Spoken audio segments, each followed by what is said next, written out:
नमस्कार, good morning. आप देख रहे हैं न्यूज उदय। मैं हूं आपके साथ हिमांशु दीक्षित और सबसे पहले आपके लिए टाइम्स टॉप 100। राज्यसभा में कांग्रेस पर प्रधानमंत्री का बड़ा हमला। कहा, कांग्रेस ना होती तो सिखों का नरसंहार नहीं होता, कश्मीर से पलायन नहीं होता, इमरजेंसी का कलंक ना होता। प्रधानमंत्री ने कहा, कांग्रेस अर्बन नक्सल के चंगुल में फंसी डायनेस्टी के आगे डिबेट और डेमोक्रेसी को महत्व नहीं दिया। पीएम ने कहा, कांग्रेस को नेशन पर भरोसा नहीं तो इंडियन नेशनल कांग्रेस नाम क्यों? कांग्रेस अपनी गलती क्यों नहीं सुधारती? पीएम के संसद में दिए भाषण पर बोले राहुल गांधी। कहा, दो हिंदुस्तान और चीन पाकिस्तान पर पीएम ने कोई जवाब नहीं दिया। राहुल गांधी का पीएम पर पलटवार। कहा, मेरे परदाना को किसी के सर्टिफिकेट की जरूरत नहीं। यूपी में पहले चरण के चुनाव के लिए प्रचार थमा। 10 फरवरी सुबह 7 बजे से शाम 6 बजे तक होगा मतदान। यूपी में पहले चरण में 11 जिलों की 58 सीटों पर मतदान होगा। 623 उम्मीदवारों की किस्मत दांव पर। लखनऊ में आज निर्वाचन आयोग की प्रेस कॉन्फ्रेंस होगी। यूपी मुख्य निर्वाचन अधिकारी अजय कुमार पहले चरण के मतदान को लेकर बात करेंगे। यूपी में पहले चरण के मतदान की तैयारी शुरू। आज पोलिंग पार्टियां मतदान केंद्रों के लिए रवाना होंगी। आज से यूपी में नेता दूसरे चरण के लिए प्रचार करते मैदान में उतरेंगे। कांग्रेस आज यूपी चुनाव के लिए अपना घोषणा पत्र जारी करेगी। कांग्रेस महासचिव प्रियंका गांधी मैनिफेस्टो जारी करेंगे। आज यूपी के मुख्यमंत्री योगी आदित्यनाथ बरेली में 2 जनसभाएं करेंगे। साथ ही मुरादाबाद में 1 जनसभा को संबोधित करेंगे। सीएम योगी आज रामपुर के दौरे पर भी जाएंगे। 2 जनसभाओं को संबोधित करेंगे। समाजवादी पार्टी के अध्यक्ष अखिलेश यादव भी आज रामपुर में प्रचार करेंगे। रामपुर से आजम खान एसपी गठबंधन के प्रत्याशी हैं। समाजवादी पार्टी ने यूपी चुनाव के लिए प्रत्याशियों की लिस्ट जारी की। 10 प्रत्याशियों के नाम। शिरोमणि अकाली दल नेता विक्रम मजीठिया ने टाइम्स नौ भारत से खास बात की। सिद्धू पर निशाना साधते हुए कहा, राहुल गांधी को कुछ तो दिखा इसलिए सीएम चेहरा नहीं बनाया। सिद्धू की पत्नी नवजोत कौर सिद्धू ने टाइम्स नौ भारत से बात की। कहा, गरीबी कोई क्राइटेरिया नहीं होता, ये राहुल गांधी की सोच है। वैसे तो हम चन्नी से गरीब हैं। नवजोत कौर सिद्धू ने कैप्टन अमरिंदर सिंह पर कहा, कैप्टन अमरिंदर की इमेज ऐसी थी कि वो किसी से नहीं मिलते। अब जो सीएम हैं वो हर ढाबे पर मिल जाते हैं। सिद्धू की पत्नी ने कहा, राहुल गांधी ने कहा था पंजाब मॉडल लागू करेंगे, अगर नहीं लागू होता है तो हमारी लड़ाई जारी रहेगी। उत्तराखंड विधानसभा चुनाव के लिए आज बीजेपी अपना संकल्प पत्र जारी करेगी। देहरादून में केंद्रीय मंत्री नितिन गडकरी मैनिफेस्टो जारी करेंगे। देहरादून में पार्टी का घोषणा पत्र जारी करने के बाद नितिन गडकरी एक जनसभा को संबोधित करेंगे। बीजेपी अध्यक्ष नड्डा आज उत्तराखंड दौरे पर रहेंगे। केदारनाथ विधानसभा में जनसभा को संबोधित करेंगे। रक्षा मंत्री राजनाथ सिंह आज गोवा जाएंगे। 2 विधानसभा क्षेत्रों में चुनावी सभाओं को संबोधित करेंगे। बीजेपी का पंजाब मैनिफेस्टो जारी। गजेंद्र सिंह शेखावत ने 11 पॉइंट का घोषणा पत्र जारी किया। पीएम मोदी ने पंजाब की जनता से वर्चुअल संवाद किया। कांग्रेस पर निशाना साधा। कहा, कांग्रेस ने सिखों का नरसंहार किया, हमारा टारगेट नया पंजाब बनाना।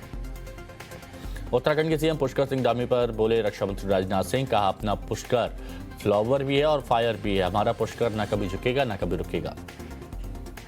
अरविंद केजरीवाल ने हरिद्वार में किए बड़े वादे। कहा, बेरोजगार भत्ता देंगे, 24 घंटे बिजली, सरकारी स्कूल में अच्छी शिक्षा। बिहार सीएम नीतीश कुमार आज कानून व्यवस्था और शराबबंदी कानून पर समीक्षा बैठक करेंगे। मीटिंग में प्रधान गृह सचिव, डीजीपी सहित कई अधिकारी मौजूद रहेंगे। राजस्थान विधानसभा में आज से बजट सत्र शुरू होगा। सीएम अशोक गहलोत 1 मार्च को वित्त मंत्री के रूप में बजट पेश करेंगे।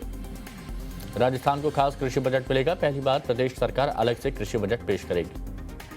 बजट सत्र के पहले दिन आज राज्यपाल कलराज मिश्र का अभिभाषण होगा। विधानसभा में राज्यपाल के अभिभाषण पर 3 दिन बहस होगी। बीजेपी विधानसभा सत्र में सरकार को घेरने की तैयारी। रीट और किसानों के मुद्दे उठ सकते हैं। मेघालय में कांग्रेस को एक और बड़ा झटका। कांग्रेस के बचे 5 विधायक बीजेपी गठबंधन में शामिल। 12 कांग्रेस विधायक पहले ही टीएमसी में शामिल हो चुके हैं। जम्मू कश्मीर कांग्रेस अध्यक्ष गुलाम मीर का परिसीमन आयोग की ड्राफ्ट रिपोर्ट पर बयान। कहा, रिपोर्ट लीक हुई है क्योंकि आयोग ने अब तक कुछ कहा नहीं है। बयान का इंतजार है। आईपीएस राकेश अस्थाना की बतौर दिल्ली पुलिस कमिश्नर नियुक्ति के खिलाफ याचिका पर सुप्रीम कोर्ट में आज सुनवाई। हिजाब विवाद पर कर्नाटक हाईकोर्ट में आज भी सुनवाई होगी। इससे पहले अदालत ने कहा था आर्टिकल 19 रद्द कर लोगों के हक नहीं छीन सकते। हिजाब मामले पर कर्नाटक कैबिनेट की आज अहम बैठक होगी। सीएम बसवराज बोम्मई की अध्यक्षता में मुद्दे पर चर्चा होगी। कर्नाटक में बढ़ रहे विवाद को देखते हुए 3 दिन स्कूल कॉलेज बंद रहेंगे। सीएम बोम्मई का निर्देश। अजदुद्दीन ओवैसी ने हिजाब पर बैन को सुप्रीम कोर्ट के फैसले के खिलाफ बताया। मंगलवार को लोकसभा में भी हिजाब विवाद मुद्दा उठा। विपक्षी दलों ने हंगामे के बाद वॉकआउट किया। कर्नाटक के मांड्या में छात्रा के हिजाब पहनने का विरोध हुआ। दोनों ओर से मजहबी नारे लगाए गए। कर्नाटक के शिवमोगा में हिजाब विवाद को लेकर प्रदर्शन, पुलिस ने प्रदर्शनकारियों पर लाठीचार्ज किया। शिवमोगा कॉलेज में छात्रों के एक गुट द्वारा भगवा झंडा फहराने पर विवाद, कांग्रेस नेता डीके शिवकुमार ने वीडियो शेयर कर ऐतराज जताया। झंडे को लेकर विवाद पर शिवमोगा के एसपी बीएम लक्ष्मी प्रसाद ने बयान दिया। पोल पर राष्ट्रीय ध्वज नहीं था, खाली पोल पर भगवा झंडा फहराया गया। मलाला यूसुफजई के हिजाब विवाद पर बयान पर मनजिंदर सिंह सिरसा का पलटवार का बिना सच जाने बोल रही हैं, तब क्यों नहीं बोलती जब पाकिस्तान में धर्म परिवर्तन होता है। पंजाब के मोगा बाईपास पर बड़ा सड़क हादसा हुआ। अभिनेता सोनू सूद ने घायलों की मदद की, खुद पीड़ित को गाड़ी से निकालकर अस्पताल ले गए।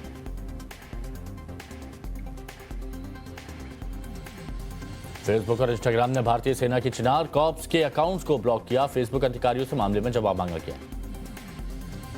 2008 अहमदाबाद ब्लास्ट मामले में 49 आरोपित दोषी करार, आज सजा सुनाई जाएगी। तमिलनाडु विधानसभा में नीट विरोधी विधेयक फिर से पारित, विशेष सत्र के दौरान पारित हुआ विधेयक। लखनऊ में 100 मजदूरों को जबरन अस्पताल में भर्ती कराकर इलाज करवाया गया। काम के लालच देकर धोखे से अस्पताल ले जाया गया था।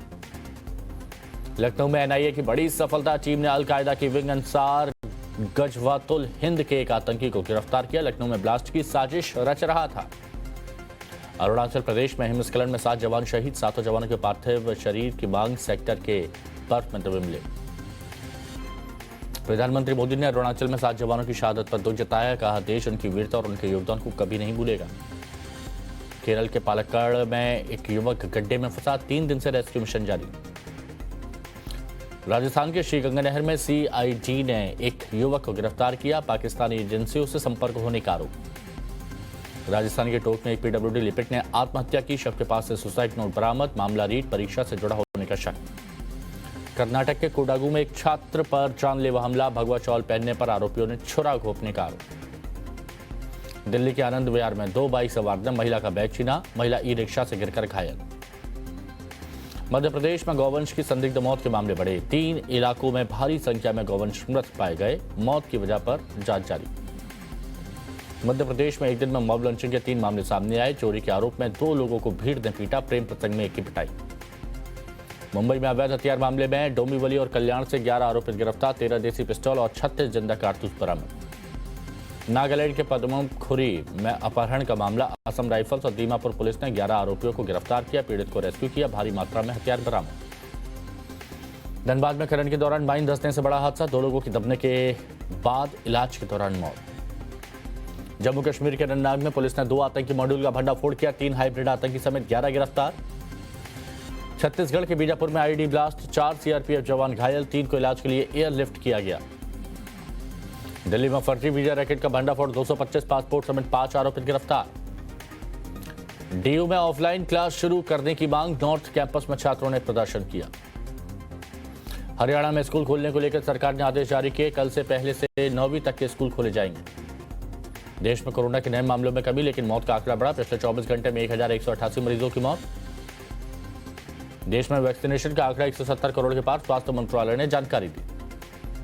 15 से 18 साल के 5 करोड़ से ज्यादा युवाओं को अब तक कोरोना वैक्सीन की पहली खुराक लगाई जा चुकी है, स्वास्थ्य मंत्रालय की तरफ से जानकारी। यूपी में एक दिन में कोरोना के 1997 नए केस, 13 की मौत, 5453 ठीक हुए। कर्नाटक में 4452 नए केस आए, 19,067 कोरोना मरीज रिकवर। केरल में 29,471 नए मामले, 28 की मौत। साउथ कोरिया में कोरोना के रिकॉर्ड तोड़ मामले, 24 घंटे में 20,000 ज्यादा नए मामले। पाकिस्तान में एक हिंदू टीचर को उम्र कैद की सजा का ऐलान, अध्यापक पर ईश निंदा का आरोप। यूक्रेन के साथ बढ़ते तनाव के बीच रूस का सैन्य अभ्यास जारी, रूसी युद्धपोत ब्लैक सी में युद्धाभ्यास करते दिखा। अटलांटिक से भी रूस की एयरफोर्स और नेवी के युद्धाभ्यास की तस्वीरें सामने आई, इलाके में दिखे रूसी फाइटर विमान। रूस के साथ तनाव के चलते यूक्रेन की जनता में खौफ, युद्ध की आशंका से डरी हुई आम जनता। यूक्रेन और रूस के बीच युद्ध के आसार के बीच अमेरिकी सैनिक पोलैंड पहुंचे, राष्ट्रपति के आदेश पर करीब 1700 जवान तैनात। यूक्रेन की नेशनल कॉर्प्स पार्टी लोगों को सैन्य ट्रेनिंग दे रही है, हथियार इस्तेमाल करना भी सिखाया जा रहा है। यूक्रेन और रूस के बीच हालात लगातार बिगड़ रहे हैं। यूक्रेन के विदेश मंत्री ने ऑस्ट्रिया, स्लोवाकिया और चेक रिपब्लिक के विदेश मंत्रियों के साथ बैठक की। यूक्रेन दौरे पर जर्मनी के विदेश मंत्री फ्रंटलाइन पर यूक्रेन के युद्धाभ्यास का जायजा लिया। का मतलब यूरोप में युद्ध जारी है। बुल्गारिया के प्रधानमंत्री सर्बिया के दौरे पर दोनों प्रधानमंत्रियों से यूक्रेन रूस मुद्दे पर अहम चर्चा। यूएस ने सीरिया की जेल में अपने सैनिक तैनात किए। इलाके में अमेरिकी सेना को काफिला और हेलीकॉप्टर दिखे। ईरान में 2015 के परमाणु समझौते को फिर लागू करने की तैयारी। वियना में ईरान और कई अहम देशों के राजनयिकों के बीच बैठक। इजरायली सेना ने 3 फिलिस्तीनी आतंकवादियों को मार गिराने का दावा किया। सेना के मुताबिक मारे गए आतंकी कई हमलों में शामिल थे। टर्की में 16 लोगों के खिलाफ जासूसी का मुकदमा। इजरायल के लिए सेना और नेताओं की जासूसी करने का आरोप। टर्की में स्वास्थ्य कर्मियों का विरोध प्रदर्शन। बेहतर सैलरी और काम करने की स्थिति की मांग। भारतीय सेना के एकमात्र सेवारत परमवीर चक्र से सम्मानित सैनिक संजय कुमार को सूबेदार मेजर के पद पर प्रमोट किया गया। एलसीए तेजस LSP-4 ने सफलतापूर्वक 1 घंटे की पहली उड़ान पूरी की। नए गियर बॉक्स के साथ हुआ परीक्षण। डीआरडीओ ने जानकारी दी। भारतीय महिला क्रिकेट टीम का न्यूजीलैंड के खिलाफ सीरीज का एकमात्र T20 मुकाबला जारी। भारत ने टॉस जीतकर गेंदबाजी चुनी। भारत और न्यूजीलैंड की महिला टीम्स के बीच 5 वनडे की सीरीज खेली जाएगी। पहले मैच 12 फरवरी को क्वींसटाउन में। आज अहमदाबाद में भारत और वेस्टइंडीज के बीच सीरीज का दूसरा वनडे खेला जाएगा। 3 मैचों की सीरीज में भारत 1-0 से आगे। भारत की राइटिंग विद फायर ऑस्कर 2022 के लिए नॉमिनेटेड। बेस्ट डॉक्यूमेंट्री में बनाई जगह। मां की गोद में आराम करते दिखे सलमान खान। फैंस का दिल जीत गया फोटो का caption. Best seller web series से डिजिटल डेब्यू करेंगे मिथुन चक्रवर्ती। रिलीज हुआ दमदार ट्रेलर। अमिताभ बच्चन की फिल्म झुंड का टीजर रिलीज। विजय बारसे के किरदार में नजर आएंगे। 4 मार्च को सिनेमाघरों में रिलीज होगी। अक्षय कुमार और टाइगर श्रॉफ की फिल्म बड़े मियां छोटे मियां का टीजर रिलीज। दिखा दमदार एक्शन। कपिल शर्मा शो में आएंगे अक्षय कुमार। कपिल शर्मा ने कहा वो मेरे बड़े भाई हैं, कभी नाराज नहीं हो सकते।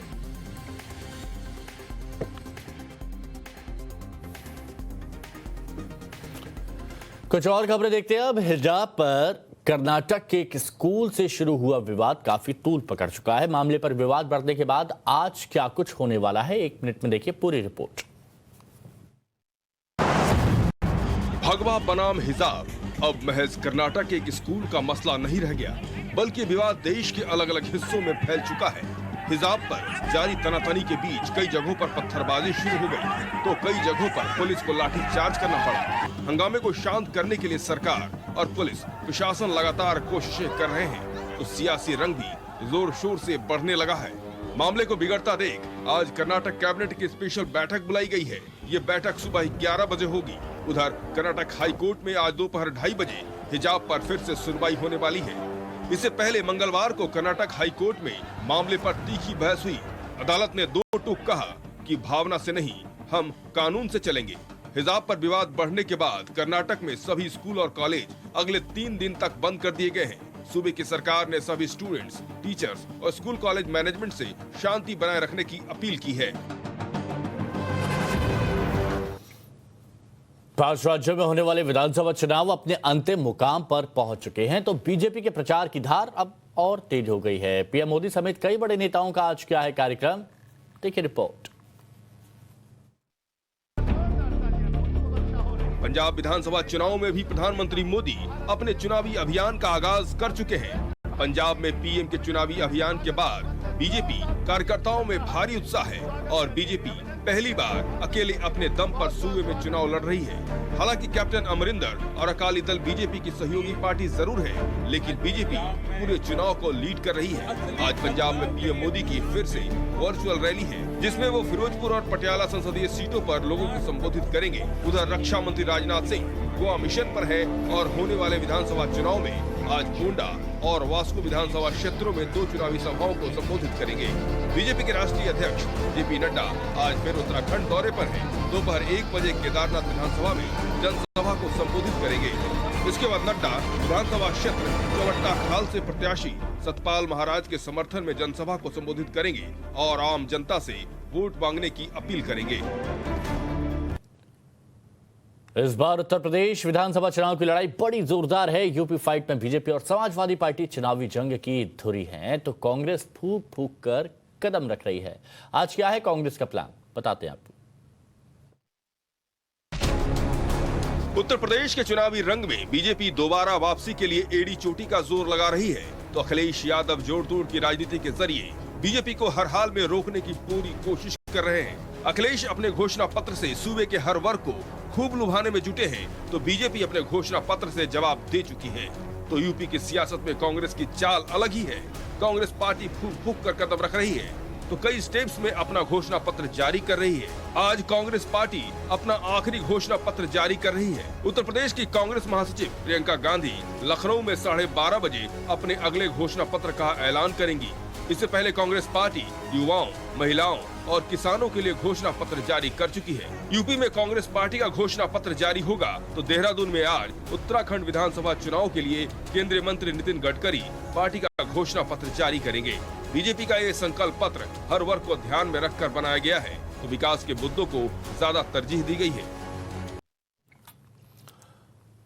उत्तर प्रदेश विधानसभा चुनाव का सियासी रण पूरी तेजी के साथ आगे बढ़ रहा है। सियासी फाइट की तेज रफ्तार के साथ आज रामपुर विधानसभा सीट पर अखिलेश यादव का सामना सीएम योगी से होगा, और इस सियासी जंग का क्या है पूरा शेड्यूल, देखिए। यूपी के सियासी रण में एक तरफ अखिलेश यादव की जोर आजमाइश है, तो दूसरी तरफ सीएम योगी आदित्यनाथ की दोबारा वापसी की पुरजोर कोशिश। सियासी रण की रफ्तार तेज है और आज रामपुर विधानसभा सीट पर दोनों नेताओं का आमना सामना है। अखिलेश यादव अपने विजय रथ को आगे बढ़ाते हुए आज रामपुर में जनसभा को संबोधित करने के लिए पहुंच रहे हैं, तो सीएम योगी आदित्यनाथ बरेली और मुरादाबाद के अलावा रामपुर में जनसभा को संबोधित करने पहुंच रहे हैं। रामपुर सीट समाजवादी पार्टी का गढ़ रही है और आजम खान इस सीट से चुनावी जंग लड़ते रहे हैं, लेकिन इस बार आजम खान जेल में है और सुप्रीम कोर्ट से उनकी जमानत याचिका खारिज हो चुकी है। पीएम मोदी की वर्चुअल रैली में भी आजम खान निशाने पर है। बिना नाम लिए वो रैली में 3 बार रामपुर का नाम ले चुके हैं। जाहिर है बीजेपी और समाजवादी पार्टी का आज का चुनावी अभियान कुछ अलग ही दिखने वाला है।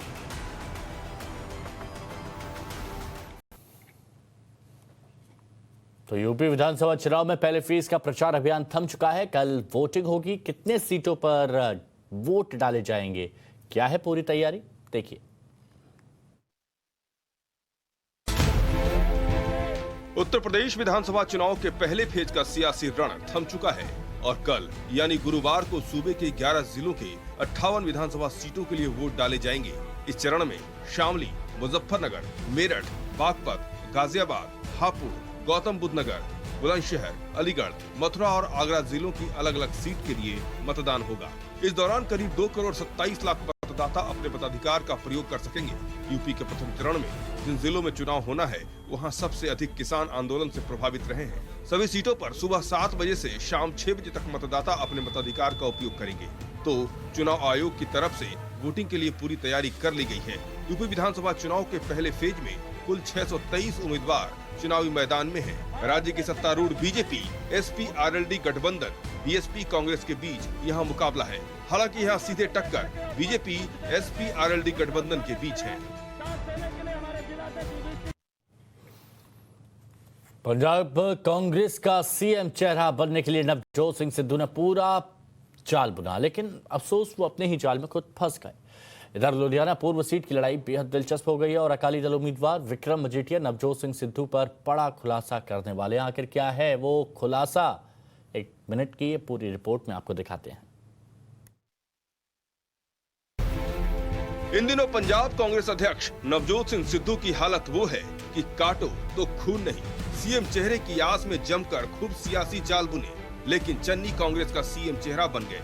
पार्टी के साथ और आलाकमान की बात पर मुहर लगाने की बात सिद्धू जरूर करते हैं, लेकिन सिद्धू की पत्नी को चन्नी का सीएम चेहरा घोषित होना रास नहीं आ रहा। खासकर तब जब राहुल गांधी ने गरीब को सीएम चेहरे का क्राइटेरिया बनाया।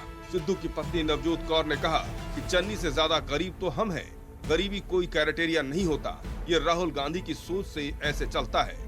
उधर लुधियाना पूर्व सीट की लड़ाई भी दिलचस्प हो गई है और विक्रम मजीठिया ने नवजोत सिंह सिद्धू पर जमकर निशाना साधा। कि आदमी फेल है, यहाँ के लिए क्या रहेगा, नतीजे में क्या दिख रहा है? यहाँ पे लोग जीतेंगे, सिद्धू का कार्ड टूटेगा। विक्रम मजीठिया के निशाने पर सिद्धू है, तो आज कुछ बड़ा खुलासा करने वाले हैं। मजीठिया पहले ही सिद्धू को हिंदू और दलित विरोधी बता चुके हैं। अहमदाबाद सीरियल ब्लास्ट केस में अदालत ने 49 लोगों को दोषी पाया तो आज सजा पर स्पेशल कोर्ट का फैसला आने वाला है। 13 साल बाद अहमदाबाद सीरियल धमाके के आरोपियों को दोषी करार दे दिया गया और आज गुजरात स्पेशल कोर्ट मामले में अपना फैसला सुना देगी। कोर्ट ने सीरियल ब्लास्ट केस में 49 लोगों को दोषी करार दिया है और 77 में से 28 आरोपियों को निर्दोष करार देते हुए बरी कर दिया।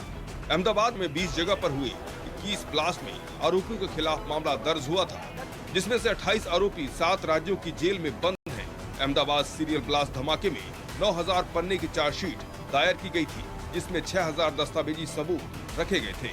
दोषियों के खिलाफ आपराधिक साजिश, देशद्रोह, सरकार के खिलाफ जंग छेड़ने के भी सबूत हैं। गुजरात में 9 जज बदल चुके हैं, वहीं 1117 गवाह के बयान लिए गए। बता दें कि 26 जुलाई 2008 को अहमदाबाद में 20 अलग अलग जगह पर विस्फोट हुए थे, जिसमें 56 लोगों की मौत हो गई थी और 246 लोग गंभीर रूप से जख्मी हुए थे। बिहार में शराबबंदी के बावजूद लगातार अवैध शराब पकड़ी जा रही है, तो जहरीली शराब से सूबे के अलग अलग हिस्सों में मौत की खबरें आ रही हैं। तो फजीहत होता देख नीतीश कुमार शराबबंदी को सफल बनाने में एड़ी चोटी का जोर लगा रहे हैं। शराबबंदी पर आज क्या है नीतीश का प्लान, जानिए। बिहार में नीतीश कुमार के शराबबंदी को पलीता लगाने में माफिया कोई कोर कसर नहीं छोड़ रहे। लगातार अवैध शराब की खेप पकड़ी जा रही है, तो जहरीले शराब से कई लोगों की मौत हो चुकी है। देश भर में नीतीश कुमार की शराबबंदी पर फजीहत इतनी हो चुकी है कि अब तो वो इसे सफल बनाने के लिए एड़ी चोटी का जोर लगा रहे हैं। लगातार बैठकों का दौर जारी है। आज सूबे के सीएम नीतीश कुमार राज्य की कानून व्यवस्था और शराबबंदी कानून पर फिर समीक्षा बैठक करने वाले हैं। इस बैठक में गृह विभाग के प्रधान सचिव के अलावा डीजीपी एसके सिंघल समेत बिहार पुलिस हेडक्वार्टर के सभी अधिकारी और प्रमंडलीय आयुक्त, सभी जोन के आईजी के साथ ही सभी जिलों के डीएम और एसपी स्तर के अधिकारी भी मौजूद रहेंगे। सुबह 11:30 बजे वर्चुअल मोड पर इस बैठक की शुरुआत हो जाएगी। नीतीश कुमार अधिकारियों को पहले ही निर्देश दे चुके हैं कि किसी भी हाल में अपराधी बचने नहीं चाहिए। माफियाओं को पकड़ने के लिए पुलिस ड्रोन, मोटर बोट के जरिए लगातार छापेमारी कर रही है। लखनऊ में 400 रुपए दिहाड़ी का लालच देकर 100 मजदूरों को बुलाया गया, फिर अस्पताल में इलाज के लिए लिटा दिया गया। आखिर क्या है ये अजीबोगरीब मामला, पूरी रिपोर्ट देखिए। गाड़ियों में भर भर कर एक एक मजदूर लाए गए। 100 मजदूरों को इकट्ठा किया गया। लालच ये दिया गया कि उन्हें रोज 400 रुपए की दिहाड़ी दी जाएगी। ये तस्वीर लखनऊ की है, जब मजदूरी का लालच देकर ठाकुरगंज इलाके में 100 मजदूरों को लाया गया। उसके बाद उन्हें अस्पताल में भर्ती कर दिया गया और दवा पिला दी गई। फिर उनका इलाज शुरू किया गया। इस बीच मजदूरों ने हंगामा शुरू कर दिया। इसके बाद मौके पर मेडिकल की टीम पहुंची और कुछ देर बाद पुलिस भी मौके पर पहुंच गई। इलाज जो लोग कर रहे थे उसमें ये लोग बीमार नहीं थे और ये बहुत इलीगल था और अनएथिकल था। इसमें जो एडमिनिस्ट्रेटिव हेड है MC Saxena group of college के डॉक्टर शेखर सक्सेना को पुलिस ने अरेस्ट कर लिया है।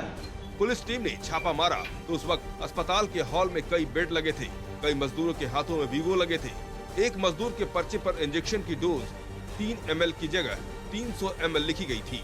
पुलिस ने सारे दस्तावेज जब्त कर लिए हैं और मामले की जांच कर रही थी। वक्त एक छोटे से ब्रेक का, जल्द हाजिर होंगे। इस बार का विधानसभा चुनाव योगी आदित्यनाथ के लिए किसी अग्नि परीक्षा से कम नहीं होगा। देखिए चुनाव से जुड़ी हर बड़ी खबर टाइम्स नाउ नव भारत पर, क्योंकि इलेक्शन मतलब टाइम्स नाउ नव भारत।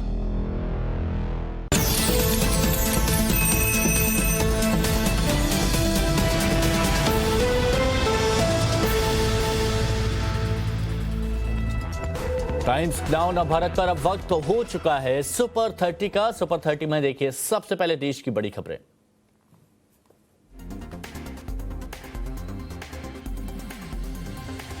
लेकर चल रहा विवाद का मामला बढ़ता ही जा रहा है। आज इस विवाद को लेकर कर्नाटक कैबिनेट की स्पेशल मीटिंग होगी, जिसमें बढ़ते विवाद को शांत करने को लेकर चर्चा हो सकती है। वहीं हिजाब विवाद को लेकर आज कर्नाटक हाईकोर्ट में भी अहम सुनवाई होगी। इससे पहले मंगलवार को भी इसी लेकर बहस हुई थी, जिसमें कोर्ट ने फटकार लगाते हुए दो टूक कहा था, हम भावनाओं से नहीं कानून से चलेंगे। कर्नाटक में फिलहाल एहतियातन 3 दिनों तक स्कूल कॉलेजों को बंद रखने का आदेश दिया गया है। कर्नाटक कर्नाटक में हिजाब विवाद को लेकर सियासत भी गर्मा गई है। लोकसभा में विपक्ष के इस मुद्दे पर हंगामा करते हुए वॉकआउट करने पर केंद्रीय मंत्री गिरिराज सिंह ने हमला बोला है। गिरिराज सिंह ने कहा, विपक्ष में कुछ लोग भारत में गजवाए हिंद और इस्लामिक स्टेट की स्थापना की सोच रखते हैं। इस मुद्दे को लेकर मलाला यूसुफजई ने भी ट्वीट कर लिखा कि मुस्लिम महिलाएं हाशिए पर जा रही हैं। तो वहीं मलाला पर पलटवार करते हुए बीजेपी नेता सीटी रवि ने भारत के आंतरिक मामलों में दखल नहीं देने की नसीहत दी। अरुणाचल प्रदेश के कामेंग सेक्टर में ऊंचाई वाले हिस्से में बर्फीले तूफान से हुए हिमस्खलन में दबे 7 जवान शहीद हो गए। भारतीय सेना की तरफ से जारी बयान में कहा गया कि 7 जवान जो शहीद हुए हैं वो एक गश्ती दल का हिस्सा थे। हिमस्खलन में शहीद हुए जवानों पर राष्ट्रपति रामनाथ कोविंद ने दुख जताया है। राष्ट्रपति ने ट्वीट कर लिखा कि वीर जवानों का निधन राष्ट्र के लिए त्रासदी है। वहीं प्रधानमंत्री मोदी ने भी जवानों के लिए ट्वीट कर लिखा, देश वीर जवानों की सेवा कभी नहीं भूलेगा। परिवार के प्रति मेरी संवेदना है। भारत और वेस्टइंडीज के बीच 3 मैचों की वनडे सीरीज का दूसरा मुकाबला आज अहमदाबाद के नरेंद्र मोदी स्टेडियम में खेला जाएगा। कैप्टन रोहित शर्मा की अगुवाई में टीम इंडिया ने पहला वनडे मैच जीतकर वेस्टइंडीज पर दबाव बना दिया है। वहीं आज टीम इंडिया दूसरा मैच जीतने के मकसद से मैदान में उतरेगी। इस मैच में उप कप्तान केएल राहुल पर सबकी नजरें होंगी जो टीम में शामिल हुए हैं। वहीं कैप्टन कायरन पोलार्ड की अगुवाई में वेस्टइंडीज की टीम मैदान में उतरेगी, जिसका मकसद भारत से मैच जीतकर सीरीज को बराबरी में लाना होगा।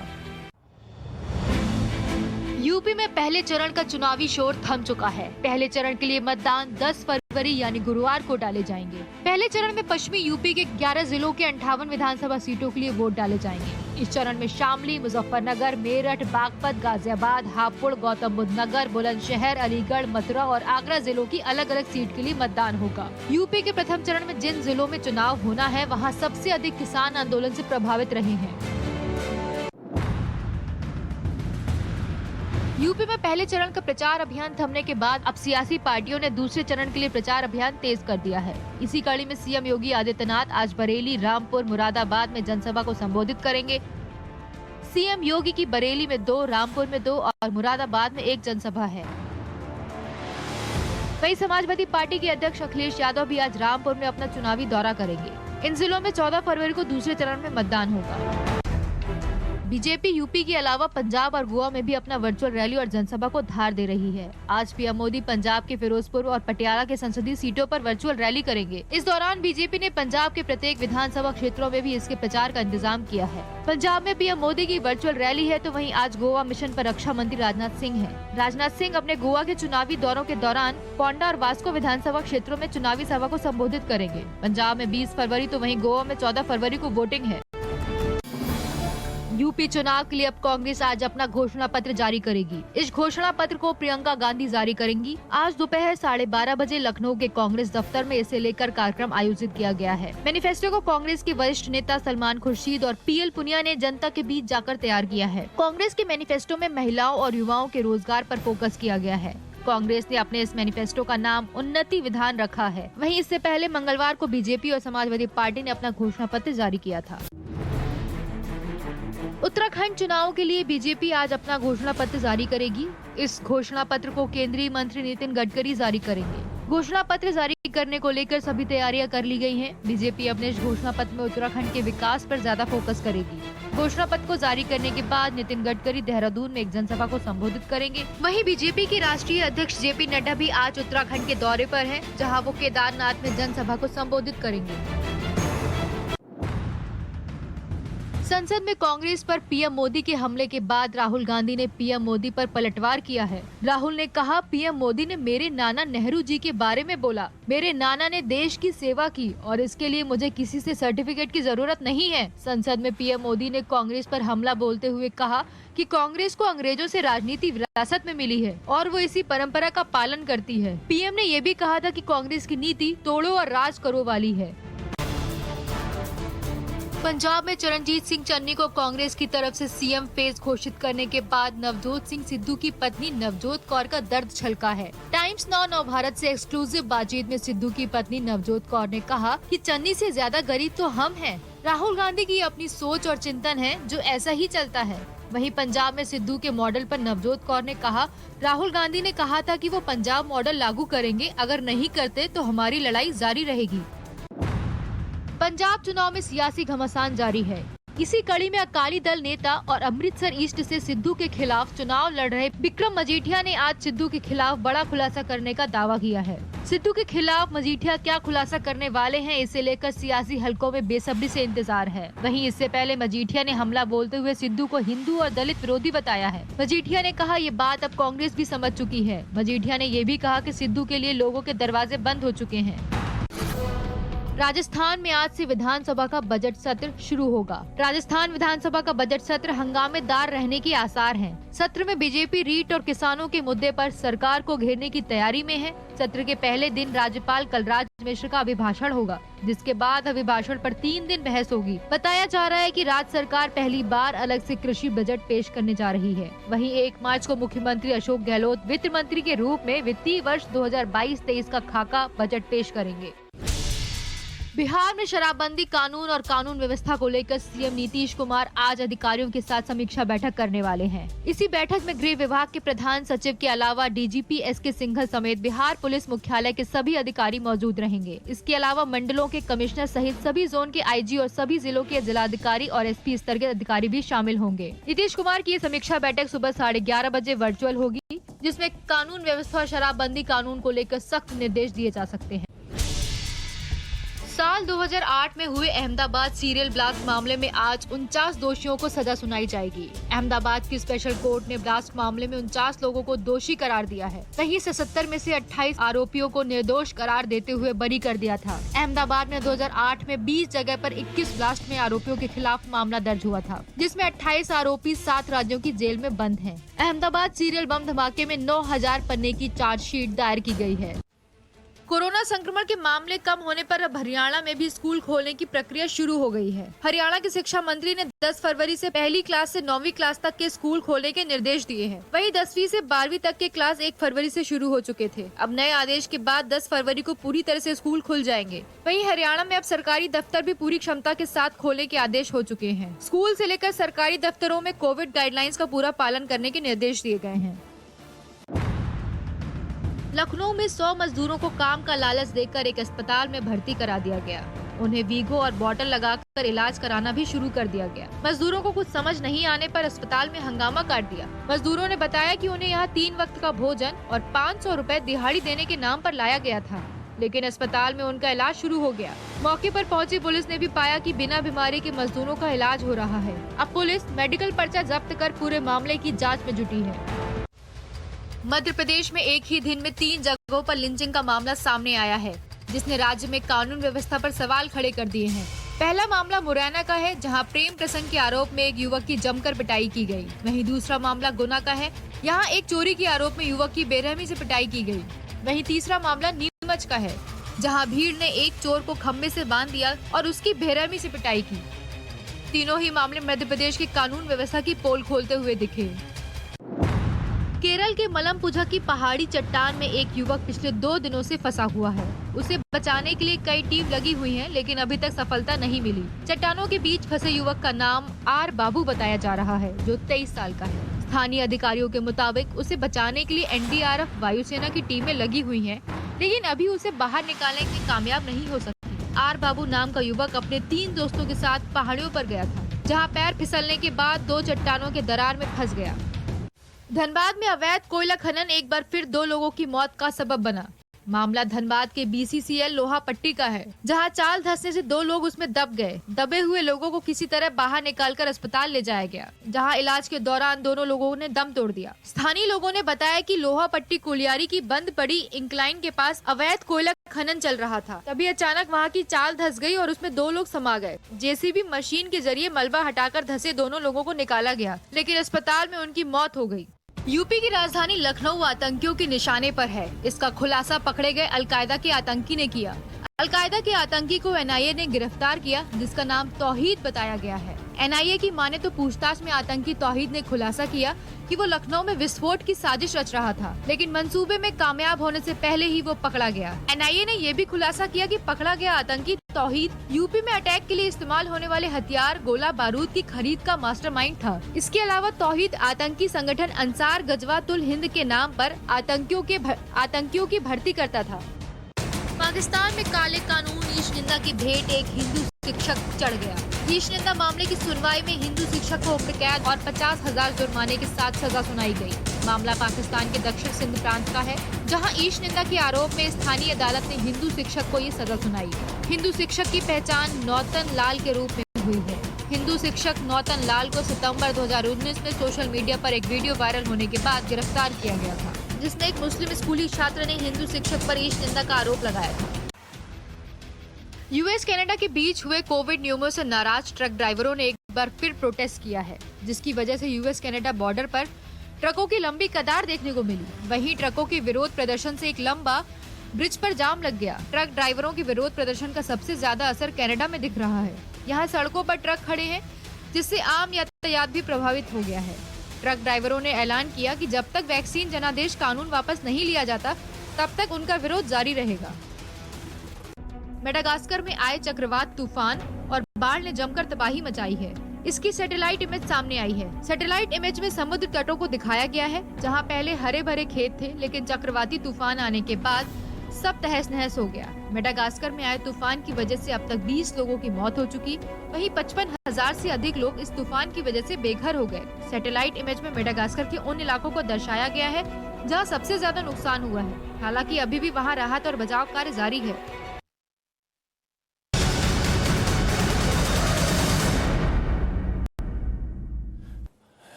और आज की बड़ी खबर आपको बताते हैं, 2008 में अहमदाबाद में हुए सीरियल बम धमाके के दोषियों को आज कोर्ट सजा सुनाएगी। अहमदाबाद की स्पेशल कोर्ट सजा का ऐलान करेगी। कोर्ट ने 49 आरोपियों को दोषी करार दिया है, वहीं 77 में से 28 आरोपियों को निर्दोष करार देते हुए बरी कर दिया है। यह आपको बता दें कि 26 जुलाई 2008 को अहमदाबाद में 20 अलग अलग जगह पर 21 धमाके हुए थे, जिनमें 56 लोगों की मौत हो गई थी, जबकि 246 लोग गंभीर रूप से घायल हुए थे। 77 में से 28 आरोपित बरी हो चुके हैं। 49 लोगों को दोषी पाया गया है, जिन पर सजा का ऐलान आज किया जाएगा। यूएपीए के तहत दोषी साबित हुए हैं। तो इतने सालों बाद आज अहमदाबाद ब्लास्ट के जो पीड़ित हैं, उनको न्याय मिलने जा रहा है। हालांकि कई लोग बरी हो गए हैं। 56 लोगों की मौत हुई थी। 2008 को सिलसिलेवार ब्लास्ट हुए थे अहमदाबाद में। अहमदाबाद में 20 एफआईआर दर्ज हुई थी। सूरत में 15 एफआईआर दर्ज हुई थी और 2009 से सभी एफआईआर जोड़कर कार्रवाई चली। एक आरोपित सरकारी गवाह बन गया। 1000 से ज्यादा लोगों की गवाही दर्ज की गई। 9000 पन्नों की चार्जशीट दायर हुई। 28 आरोपित बरी हुए और 49 आरोपित दोषी करार हुए।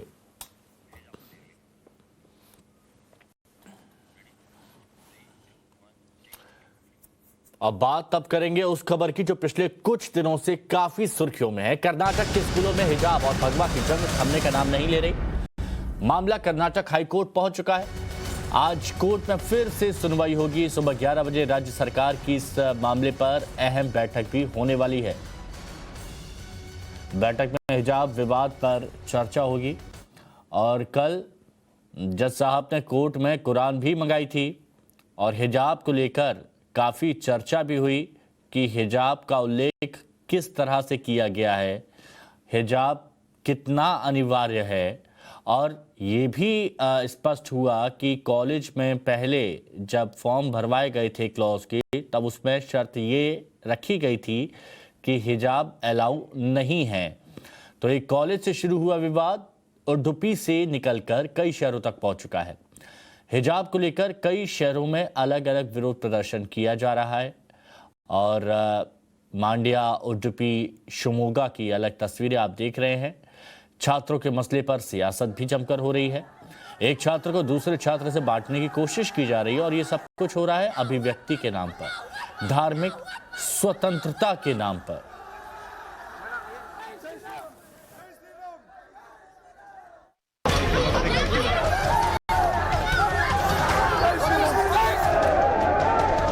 कर्नाटक में शिक्षा के मंदिर की ये कैसी तस्वीर आई। हिजाब के नाम पर स्कूल को मजहबी अखाड़ा किसने बना दिया। जिन बच्चों की जुबान पर सिलेबस रटा होना चाहिए था, भविष्य संवारने के लिए ज्ञान विज्ञान की बातें होनी चाहिए थी, वही छात्र छात्राएं स्कूल परिसर से लेकर सड़कों तक धार्मिक नारे क्यों लगाने लगे।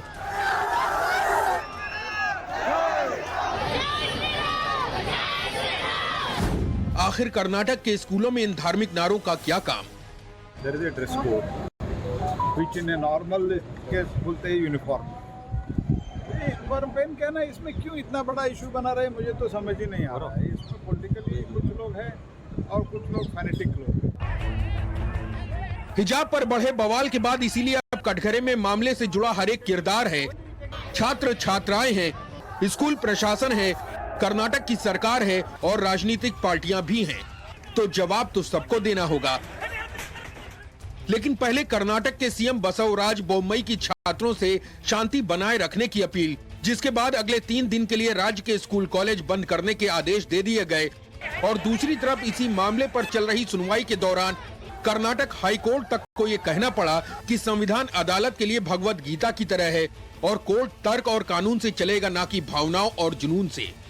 तो इसके बाद सवाल ये भी उठता है कि फिर कर्नाटक के स्कूल संविधान से, नियम कानून से क्यों नहीं चल पा रहे हैं? धार्मिक स्वतंत्रता के नाम पर स्कूलों में मजहबी नारे क्यों लगाए जा रहे हैं? अभिव्यक्ति की आजादी के नाम पर विरोध प्रदर्शन करने की छूट कैसे मिल रही है? इसका जवाब तो देना ही होगा, क्योंकि हिजाब की ये आग अब कर्नाटक तक सीमित नहीं है, बल्कि मध्य प्रदेश में भी इसे लेकर मामला गरमाने लगा है।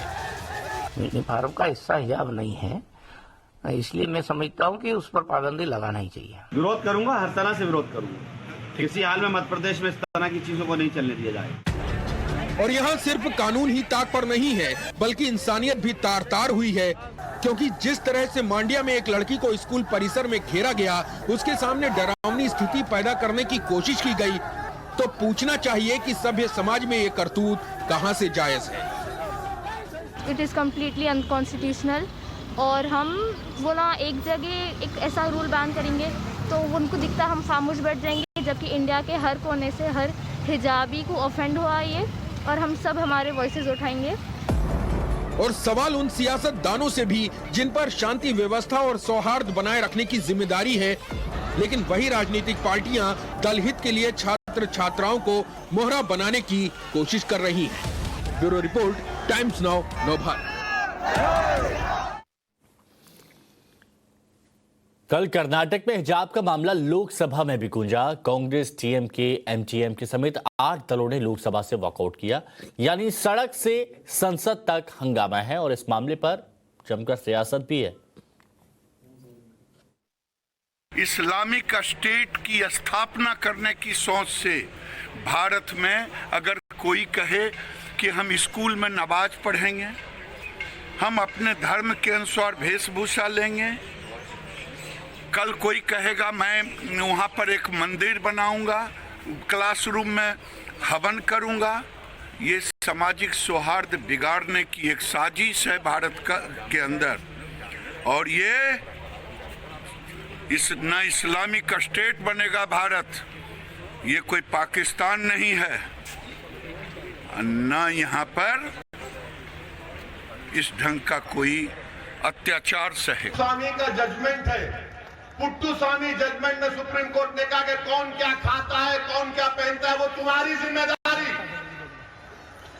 अब तो सुप्रीम कोर्ट ने 377 को भी बर्खास्त कर दिया। सुप्रीम कोर्ट ने कह दिया कि right to choice is a fundamental right, यानी आपकी पसंद क्या है वो आपका बुनियादी हक है। अगर हमारी बच्चियां बुर्का निकाब पहनती हैं तो आपके पेट में क्यों दर्द हो रहा है?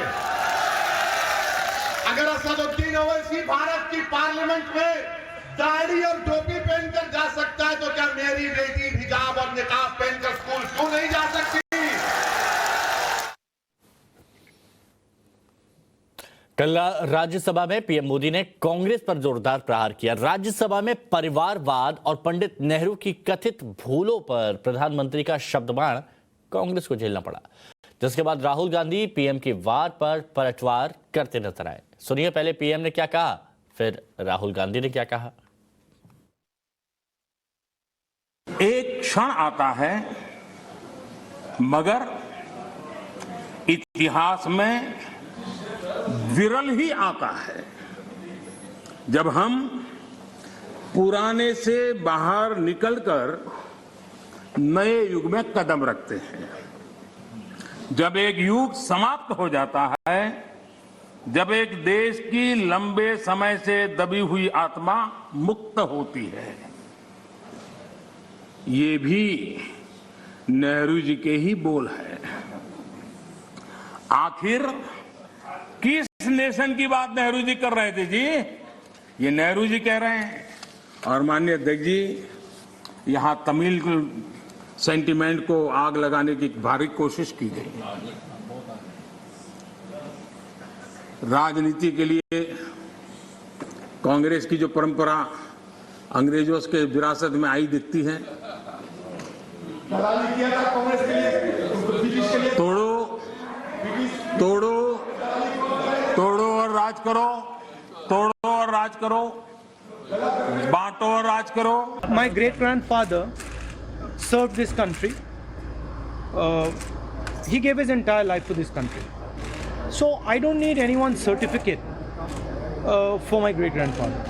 My great grandfather did what he had to do, as did other members of my family, as did millions of people in this country. So I really don't care what anybody says about it.